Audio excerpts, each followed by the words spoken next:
Hey friends, welcome back to This Homeschooling Naturopath. If you're new here, my name's Hannah and I am a homeschool mom of 3 girls who are 11, 9, and 7, and I'm also a fully qualified naturopath living in New Zealand.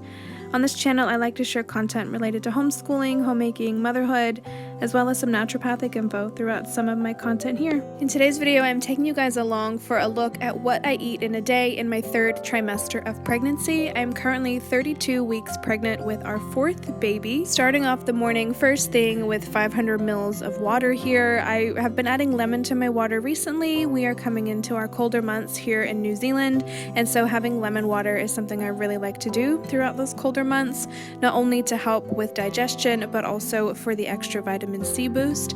And I also have been adding some electrolytes to my water in the morning as well.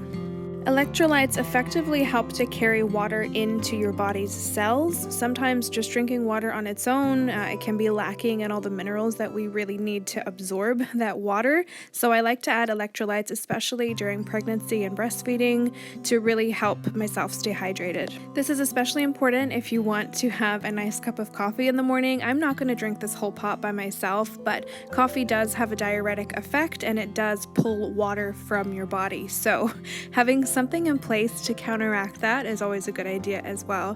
This morning to my coffee, you guys saw I added my collagen, which I add every morning, and then I wanted a little bit extra, something a bit comforting this morning. It was really cold today, so I added some cinnamon, some turmeric, and some ginger powder straight into my coffee here, and it just really set the tone for a beautiful cold autumn morning.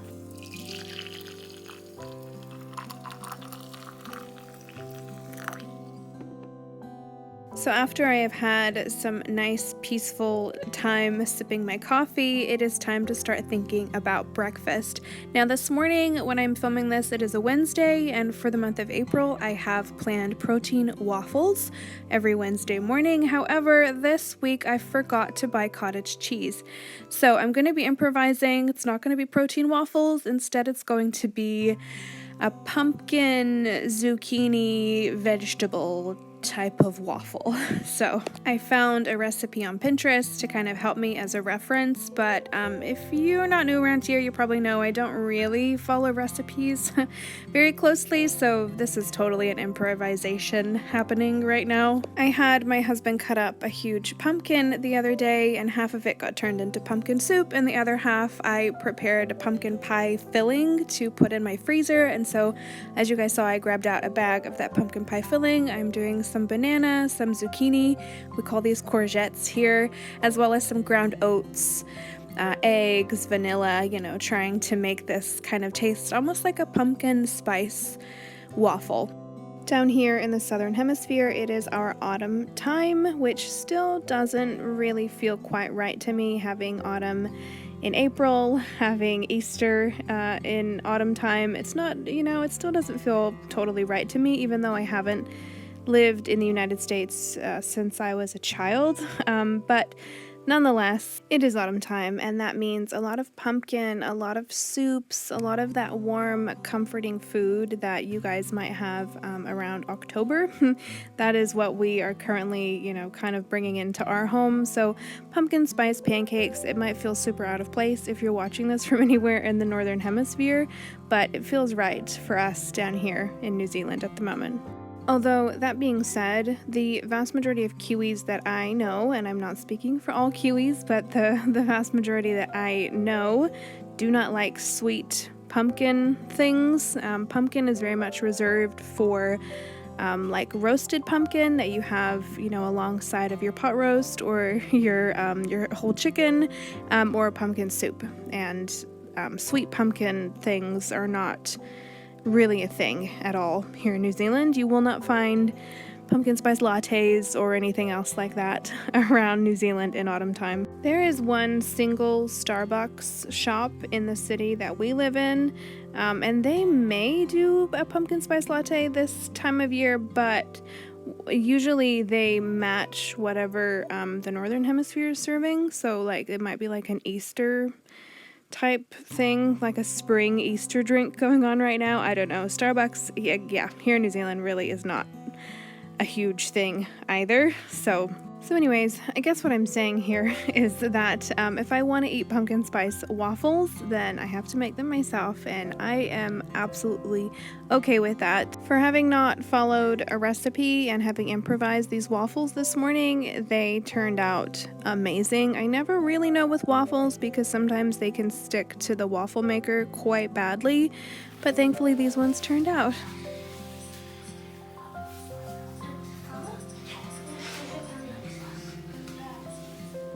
I have really been craving all things protein this entire pregnancy thus far. Initially, I thought it was just going to be a phase and that it might pass after my first trimester, but it has definitely stuck around. I just want all the meat and all the eggs, and I genuinely, I can't get enough protein on board at the moment. It's quite strange because I'm not usually someone who really likes meat or eggs, I've got to be honest. So yeah, it's quite strange for me. With all of my girls, I tended to crave sweet things as opposed to anything savory. It was like a lot of ice cream, a lot of sweet cereal, and stuff like that. So craving protein is definitely something unusual for me that I haven't experienced in my pregnancy so far.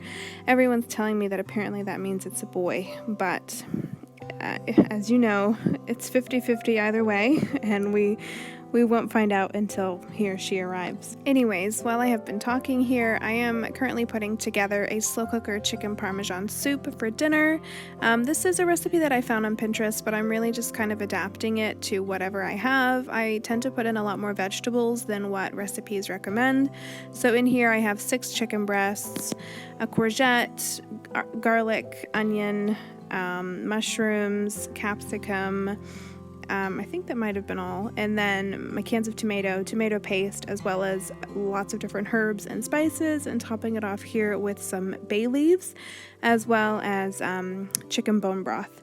And then later on I will add some Parmesan cheese and some cream, and it's gonna just be delicious. Alright, around this time it is about 11 o'clock now, and everyone is getting hungry for morning tea, which is our morning snack time, and I wanted to use up the rest of the pumpkin from this morning. We only use half of the bag from this morning, and so I can't possibly let that go to waste, so I needed to find something else to do with it, and I thought a pumpkin spice smoothie sounded delicious, so that's what I am making here for part of our morning snack this morning. Again, very loosely following this recipe that I just randomly found on Pinterest. It was about a cup of pumpkin, a whole banana, some vanilla yogurt, and then a super seed mix that I have. I have been trying my hand at sourdough hot cross buns, and so far they have turned out pretty good every time that I have made them. So this morning I have some sourdough hot cross buns that I made the day before. They are definitely much better baked fresh and eaten the same day, but obviously we didn't get through all of these yesterday. Apparently 15 hot cross buns for 5 people is actually too many to eat in one day. This is my morning snack this morning: some apple slices, sourdough hot cross bun with butter, and my pumpkin spice smoothie that my kids didn't really like, so I ended up having most of it by myself, and I was very full. Alright, and this is a couple of hours later now. Wednesday's lunch at the moment is pinwheels, and I don't actually know why I'm still calling this pinwheels, because they are not pinwheels, as you can see. I don't know what I want to call these. I'm sort of trying to replicate like a Subway wrap, and so I have been putting a lot of different meats in there. Today I had ham and roast beef, some aioli, some different veggies, and then obviously some boiled eggs on the side. The first time I made these, I did try my hand at actually cutting them into pinwheel shapes, but it just doesn't work, and my kids prefer wraps, so this is what we're doing. After lunch is usually when I remember that I need to take my vitamins and supplements for the day. I'm currently taking this Be Pure Mums 1 pregnancy supplement. When I was at my job at the naturopathic pharmacy I used to work at, I actually had the privilege of meeting the owner and CEO of Be Pure, and I really liked what he was about and his message, and so I really just liked the company as a whole. My next go-to brand company is Sanderson. I have been taking a lot of vitamin C in my last trimester of pregnancy here. In my last pregnancy, one doctor I followed really closely was Dr. Suzanne Humphreys. I listened to a lot of her lectures and I have read a lot of her research papers, and I truly feel like I really reaped the benefits of her vitamin C protocols in my last pregnancy. So upon entering this third trimester here, I knew that high-dose vitamin C was something that was going to be pretty important for me. Fish oils are incredibly important throughout pregnancy, and this is probably the one supplement that I have been super consistent with throughout my whole pregnancy.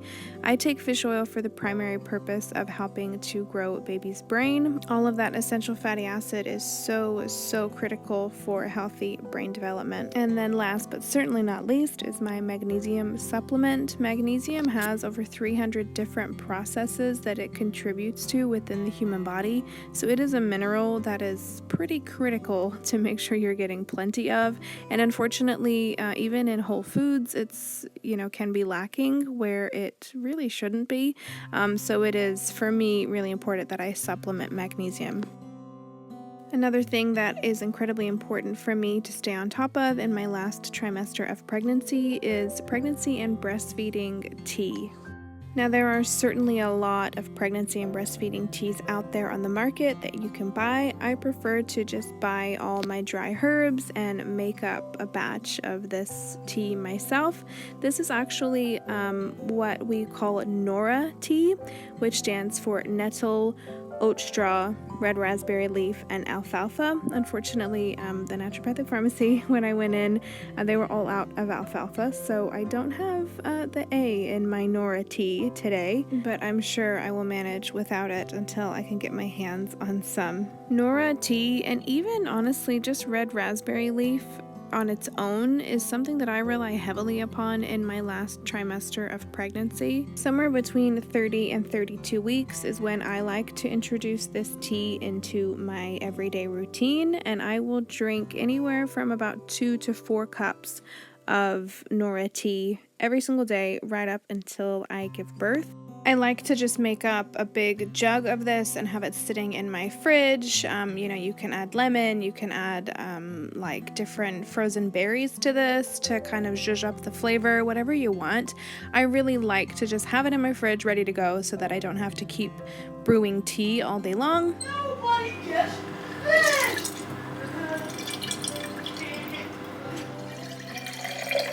Or instead, you can keep it. You're only like one head.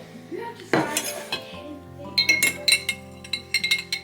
Alright, on now to organizing the rest of this slow cooker meal for dinner time. I have just added some organic spiral pasta to the pot here, as well as some Parmesan cheese and some cream, and now just waiting for that pasta to soften up so that we can eat it. And while I wait for that, I'm going to put together some garlic bread with some sourdough that I baked earlier in the day.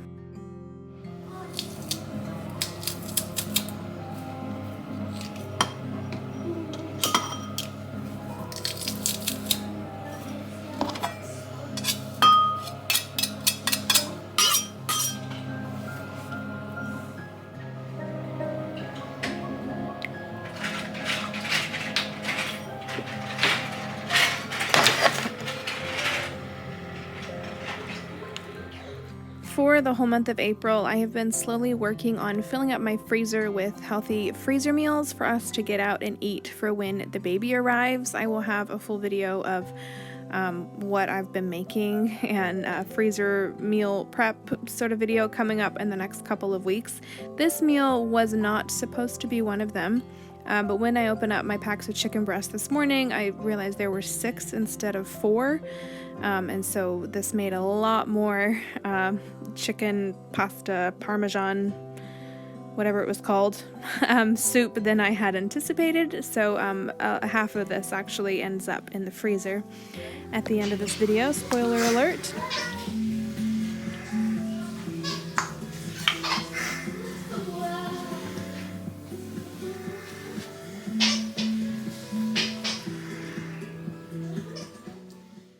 chicken parmesan soup. That's what this recipe was called, and that is why I toasted up some breadcrumbs. I had some sourdough breadcrumbs sitting in my little jar in the cupboard there, and the other recipe called for some toasted breadcrumbs on top to make this a bit more chicken parmesan-y.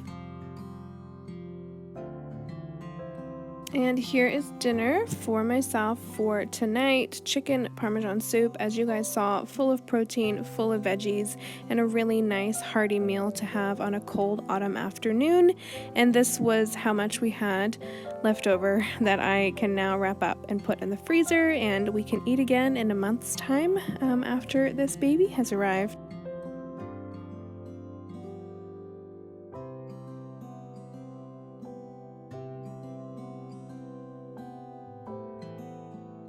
And finally, to round off this day of eating in my third trimester, I am going in with some toasted muesli, nuts and seeds, protein yogurt, some cinnamon, and a red kiwi fruit.